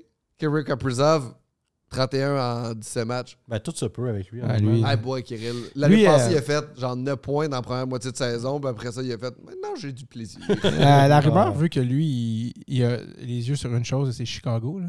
Ouais, je sais pas si c'est vrai. Ça fait plusieurs fois que j'entends ça. Ah ouais? Ça avait été démenti par après. C'est un journaliste de Chicago qui avait sorti ça. Puis après ça, il avait dit ouais, mais non, c'était plus spéculatif. Mais quand il va être UFA. Mais le DG, Bill Guerin de Minnesota, ou c'est le propriétaire de Minnesota qui avait dit quand il va devenir UFA, on va être l'équipe qui va y offrir le plus d'années et le plus d'argent. En partant, parce que t'es juste ceux qui peuvent leur offrir 8 ans. Lui offrir 8 ans. On parle de 14 par année? C'est ça que Draisaitl a signé. Alors, ça va être dans ces eaux-là. Mais pourquoi il veut aller à Chicago à ce point-là? On dirait que... Je pense que le gros marché, Bedard, upswing, tu sais... il n'y a quand même pas une mauvaise équipe. Nick Foligno. C'est pas triste Minnesota non plus. C'est un beau marché de hockey, Minnesota, mais... Minnesota, ouais, je sais, mais souvent, les Russes, ils ont un petit peu l'aspect showbiz. Ils veulent la grosse ville, tu sais. Panarin n'a pas signé à Columbus. Tout le monde signe à New York tout le temps, anyway. Mais je pense qu'ils aiment ça, les gros marchés et tout ça. Puis je sais pas. C'est sûr que aussi Minnesota sont nice. Ils ont quand même Boldy, ils ont Eriksson, mais est-ce que c'est quoi le outlook pour Minnesota? Ils sont peut-être contenders? Ben, mettons, ils n'ont pas les defs, cet été. Mais en fait, leur problème, c'est que là, ils ont le dead cap. Ils ont racheté Ryan Suter puis Zach Parise. C'est la dernière année de leur dead. C'est quasiment 15 millions de dead cap. Mais à partir de cet été, ils n'ont plus ça. Fait qu'il y a un 15 millions d'extra qui devient disponible. Fait que je pense que c'est cet été qu'on va voir vers quoi ils se dirigent. Puis est-tu cette année UFA ou c'est l'année prochaine? Non, il reste un autre année. Fait que l'an prochain, on va voir s'il veut vraiment rester ou pas. Ils vont faire des ajouts, j'imagine, l'été prochain de genre, on va rendre ça le fun. Exact. Fait que je pense qu'ils vont avoir un gros été, ils vont ajouter beaucoup. Puis c'est un bon joueur à garder dans son pool parce que, surtout pour l'année prochaine, s'il est en recherche d'un contrat, il risque de pouvoir brûler la ligue. Il est déjà excessivement fort. Kirill Marchenko à Columbus. Hey, il m'a quand même... fun, hein? Il est complètement russe là, dans son style de jeu. Là. Je le voyais, j'étais le russe, c'est lui. Genre, juste dans son swag, tout ça. Mais je l'ai pas beaucoup vu jouer, mais c'est le genre de gars que, justement, dans une game de même, va être très tape à l'œil, mais ça se transpose peut-être pas en points. Là. Mais, il est prestement... il est 16 en 17. Il maintiendra pas ça. C'est un shooter. Là. Il marche par séquence. Là. Puis Sam Bennett, 17 points de 17 matchs. Il a déjà commencé à ralentir. Il me semble qu'il y avait un bon début de saison. Monsieur Chin-Up. Mais non, Bennett, je le vois faire du point per game. Là, c'est pas, 82? 70-ish jusqu'à 75-ish. Est-ce que point per game, c'est 82? Plus 70, 82. Tu me dis 70, je suis en 12 mais quel winner, par exemple? C'est exactement le genre de gars que tu veux. Pour les playoffs, tu veux ça. Lui, je le verrais sur Team Canada, 4e trio. Malgré son petit gabarit. Là, c'est parce qu'il y a tellement des bons joueurs. Mettons que tu as entre lui ou Ryan O'Reilly. Tu sais. Non, ça devient tough à un moment donné. Ryan O'Reilly, c'est le fun. Les face-off, le winning. Mais en même temps, il a gagné aussi Bennett. Mais c'est qu'on est chanceux d'avoir beaucoup de bons gars. C'est quand même un dur job, là, je choisir le club. Là. Mais ça va pas super. Tu sais, même, pas hot take, mais comme... non, je pense pas qu'il va peut-être pas le faire, mais Nick Suzuki, c'est à 4, j'aurais pas trouvé ça plate. Là, genre, j'ai comme peur qu'il le fasse pas. De l'équipe? Ouais. Je suis à la même place au sens où je pense pas qu'il est un lock, mais le fait qu'il n'est pas allé au World Championship, je sais pas si ça nuit là, à sa chance, là, alors qu'il n'était pas blessé, je pense. Puis là, il avait même fait un call, les dirigeants, genre, non, si tu veux être pris au sérieux, viens. Là, mais il y avait, il fallait qu'il fasse une excellente pub de barbecue sur son balcon. Oui, je pense que c'est ça. Il était tête dans le temps. Il fallait qu'il montre qu'il ouvrait un barbecue. Il n'avait pas le temps de faire ça. Sinon, les joueurs qui vont mal, en espérant qu'ils se replacent, pas mal, mais tu sais, David Pasternak, qui est en dessous des attentes. Ouais, mais Pasternak, c'est celui qui a le plus de tirs au but de la Ligue by far. Fait que moi, je me dis que c'est une question de temps avec ça rentre là. Puis Boston traverse une séquence. Là. Ouais. Il a été benché aussi, là, David, en troisième période. Ouais, il y a eu aussi le moment où Jim Montgomery gueulait après Brad Marchand. Il se passe des choses à Boston cette année. Oui, mais en même temps, quand il a crié sur Brad Marchand, chaque amateur de hockey aurait aimé ça à ce moment-là. Mais tu sais, comme je disais, je pense que c'est le dernier épisode, quand t'as Cam Neely entre toi qui te met de la pression, ça se reflète sur le Jim Montgomery, c'est lui qui va sauter là, si ça va mal. Fait que, comme... Puis je me souviens, c'est le jeu que Brad Marchand fait en zone neutre, c'était extrêmement bébé. Là. Ouais. C'est un genre de jeu que ton coach, puis oui, tu fais comme, c'est quoi, là, essayer de déjouer le gars dans zone neutre, genre, puis ça turnover, t'as quel âge? Puis si les Bruins, Claire Montgomery, il se fait engager... Oh oui, dans la minute. Ça serait une erreur. Miro Iskanen, Evan Bouchard, Noah Dobson, les 3 défenseurs. Mon hot take est par rapport à Evan Bouchard. Ah, moi, Evan Bouchard, start-moi pas. Evan Bouchard. Exactement. J'étais à la même place. Evan Bouchard, là, je jasais, la semaine passée, je jasais avec mes amis. Puis c'est la game contre Vegas, c'est Edmonton contre Vegas. Puis là, mes amis ils disent, es-tu mauvais, Stuart Skinner? Puis là, j'étais comme, c'est-tu vraiment ça que vous retenez de la game? Il y a Evan Bouchard devant lui qui essaye même pas. Il give up ses jeux. Le but de Eichel justement contre Vegas, il give up en zone neutre. Quand il arrête de patiner, la manette qui se déconnecte. Oui, puis il l'a fait contre Toronto aussi. Et puis c'est ridicule. Puis là, il y a un giveaway contre Toronto, puis il essaie même pas d'aller. C'est ridicule pour eux. Fait que tu sais, quand tu es un gardien à Edmonton, tu as un Evan Bouchard devant toi. Ça doit tellement être difficile. Là, cela dit, je ne suis pas un gros fan de Stuart Skinner, là, je dois l'avouer. Non, là. c'est ça, c'est pas jamais... Pas le bout. Mais par rapport à... C'est-tu maintenant les hot takes ou c'est plus tard? C'est plus tard, mais tu peux y aller là quand même. On serait pas gêné que tu nous le fasses là parce que... c'est parce que c'est en lien avec Kevin Bouchard. Vas-y. On peut, il veut garder... Non, mais vas-y. C'est que je pensais pas que c'était un hot take, mais là, des discussions que j'ai eues avec du monde, avec des amis récemment, je suis comme, OK, fait que finalement... moi, Evan Bouchard, ça n'a pas sa place sur le Team Canada Four Nations. Ah, aucunement. Ah non. Mais ça, c'est pas un texte. Puis là, je me suis lancé dans des débats de puis j'étais comme, mais là, de quoi on parle, là? Je veux dire. Mais non, genre, sais-tu qui que je peux te nommer de 6 droitiers que je veux avant Evan Bouchard? Il est gênant pour elle. C'est une ligne là, qui arrive à Eichel, Ketchuk, tu fais, ben non, là, il va dire à chaque fois. Puis je peux pas concevoir parce que là, il va signer. Parce que le fait, c'est là que je commence à avoir peur qu'il soit sur le Four Nations. Ah, je peux pas concevoir. Genre, là, c'est parce qu'il va signer un contrat, mais c'est 9 plus, peut-être même 10. Là, ils parlent de 11. Ils n'auront pas le choix. Il va signer au-dessus de Nurse. C'est ça. Nurse, c'est à 9.5. Il a fait 82 points l'année passée, mais tu sais, je veux dire, moi, avec les Oilers, je me débarrasserais de lui. J'essaierais de l'échanger parce que ça va être une erreur, son contrat. C'est sûr, ça va être une erreur. Ben, l'erreur, en plus, Darnell Nurse, c'était une erreur monumentale. C'est pour ça que moi, les Oilers, qui étaient déchirés à la finale de la Coupe, on veut que McDavid gagne la Coupe. Leur management était tellement mauvais. Ouais. Tellement mauvais. Oui, OK, Hyman, ils ont frappé, mais comme, man, Jack Campbell... Cette année-là, il n'y avait rien, par exemple, sur le marché. Non, il n'y avait rien, mais il faut des fois se retenir de swinguer. Là. Quand la balle n'est pas belle, ne swing pas sacrément. Il te l'envoie sortir du centre avec une pole à piscine. Chris, Jack Campbell, il venait de s'effondrer en série. Ouais. Le Gallagher, il a le pire but que j'ai fait de ma carrière au pire moment. Parfait, on va lui donner 5 ans x 5. Voyons!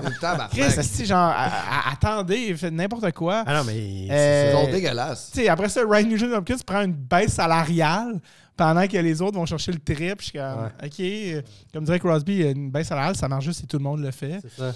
Mais cette équipe-là 9,5 pour Nurse, c'est gênant. Ouais. Comme genre, mais c'est le meilleur défenseur cette année des Oilers. Ils perdent. Ben oui, mais ils ont perdu Broberg. Oui, mais ah oui, rien.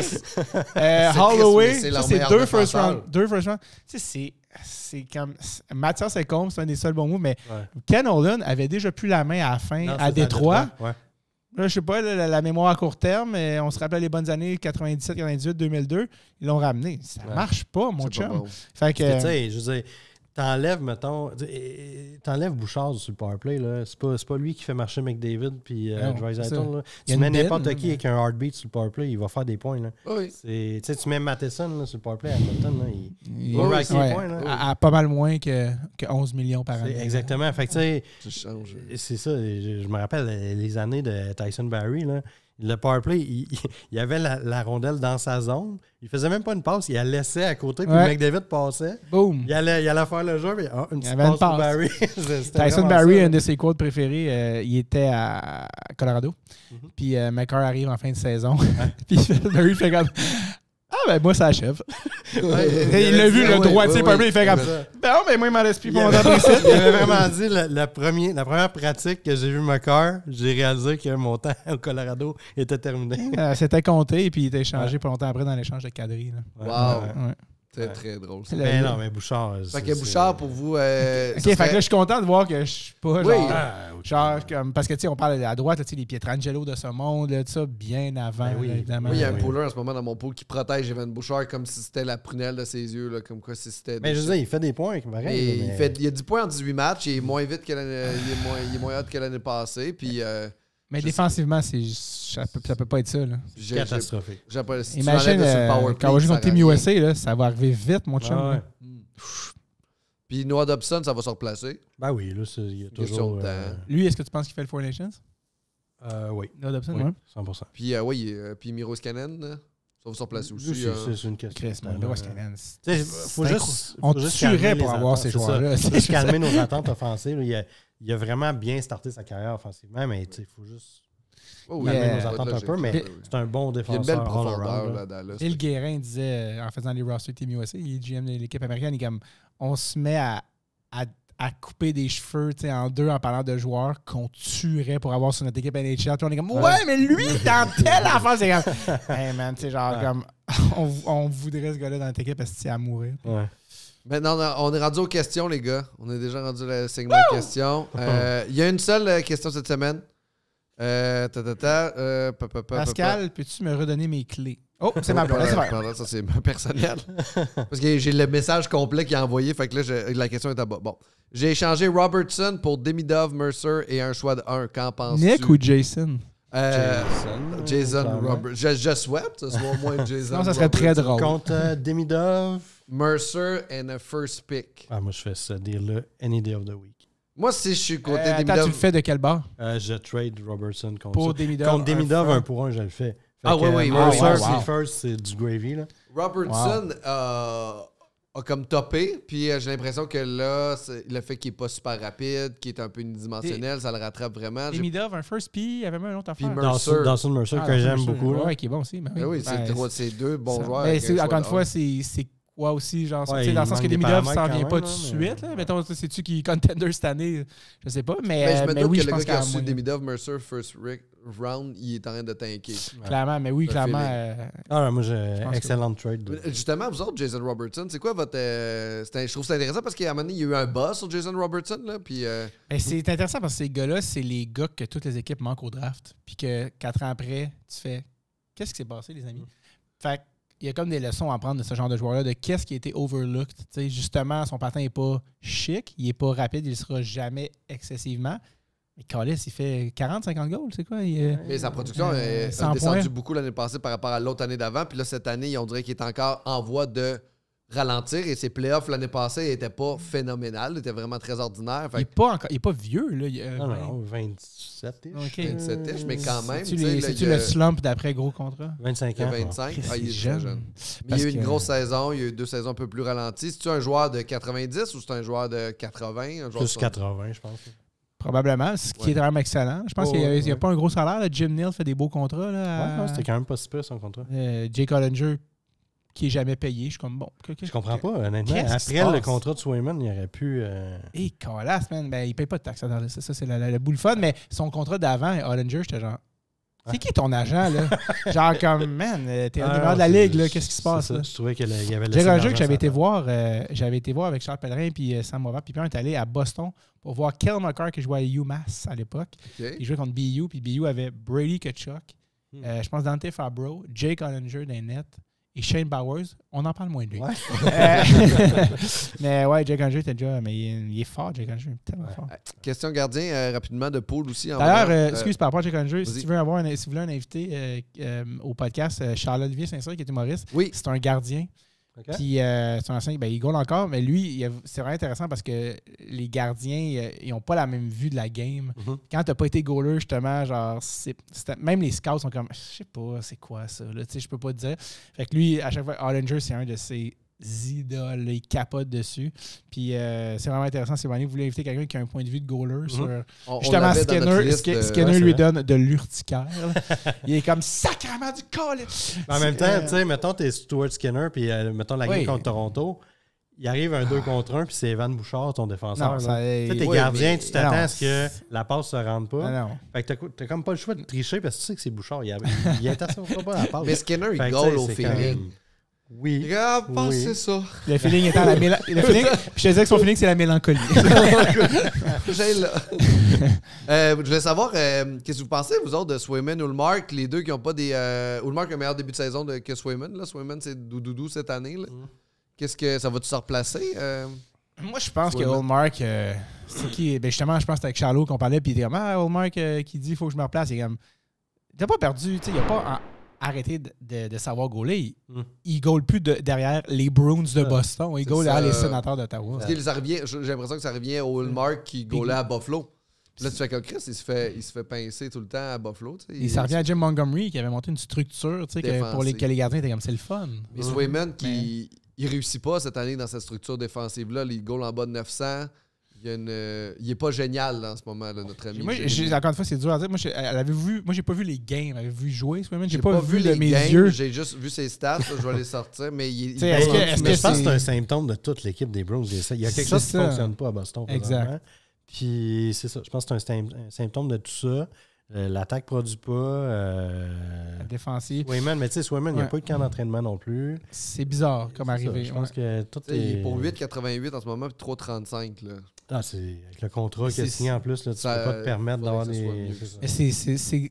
Ça arrive souvent dans des affaires même où le gros contrat, le changement de ci, de ça, il arrive pas de camp, soit bon tout de suite, il veut peut-être trop en faire. Tout ça, fait que je pense qu'il y a une loi de la moyenne de.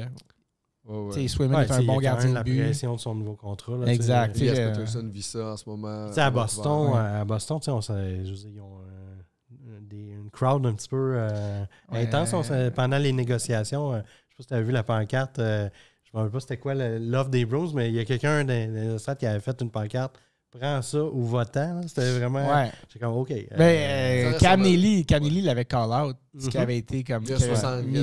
64 millions de raisons qui sont comme. Ils nous ont pas offert ça. Fait que ça aussi, c'est mettre de l'huile sur le feu. Il a demandé un peu plus que 8 millions par année, 8 250 000 pour faire. Mais c'est ça. Je pense qu'à ce moment-là, les Bruins, selon ce qui était rapporté, n'avaient pas encore offert 8x8. Il y avait l'intention exact, mais tu sais, ça aussi, c'est toute une game là, de négociation.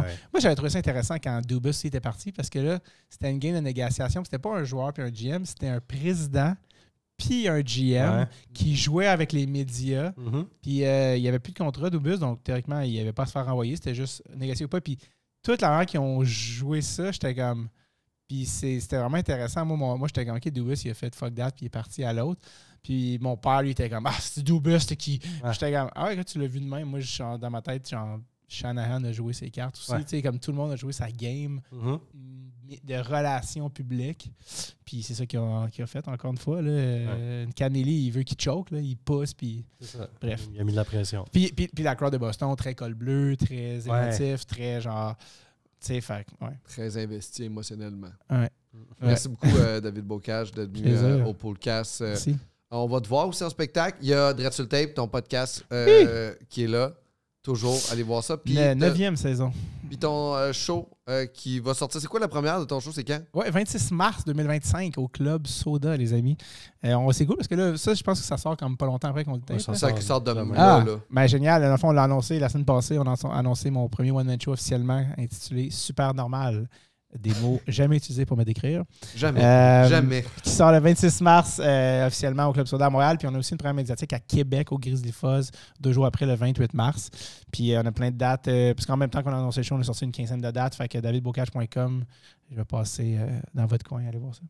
Marco, as-tu quelque chose à plugger à part le fait que tu risques d'être 3e dans 2 semaines dans ton pool puis que tu vas continuer à descendre aux enfers comme ça parce que t'es un pooler correct avec beaucoup d'attitude? Là, tu fais de la projection, Pascal. Pas de projection. Moi, je suis un fier 4e depuis le début de l'année qui ne bouge pas. Là. Je suis pas en panique. Là. Moi, j'ai acquis JT Miller cette semaine. Lui, il va être sur Team USA, je pense. Ben, je pense que oui. Ouais. Puis, non, ça. J'allais chercher Barkov à la place, j'ai pas réussi à avoir JT Miller. Le dernier épisode, c'est 4e, je suis rendu 2e. Là. Ça s'en va. Parfait. T'es dans combien de points la première? 14, je pense. Tout ce que j'entends dans la voix de Pascal, c'est de l'angoisse. Je sais, je suis... Non! Je suis 4e, puis je me regarde d'en rejoindre le 3e. Il fait 8, je fais 8. Je suis comme, on veut juste faire ça, puis tout le monde monte. Je suis comme, c'est... Bon, ben merci beaucoup. Je remercie aussi toute l'équipe de réalisation, de production qui nous accueille. À l'éclairage, au maquillage, tout le monde est là. À la réalisation. La production est là aujourd'hui aussi. On remercie les gens au craft en arrière. On aimerait aussi le public live qui est là. Merci beaucoup tout le monde d'avoir été là. C'est pas facile de remplir un Centre Bell, mais on l'a rempli ensemble. Alors, avec quoi? Avec notre imagination. Yeah. Tu vas pouvoir acheter des wou-wou? C'est notre premier live de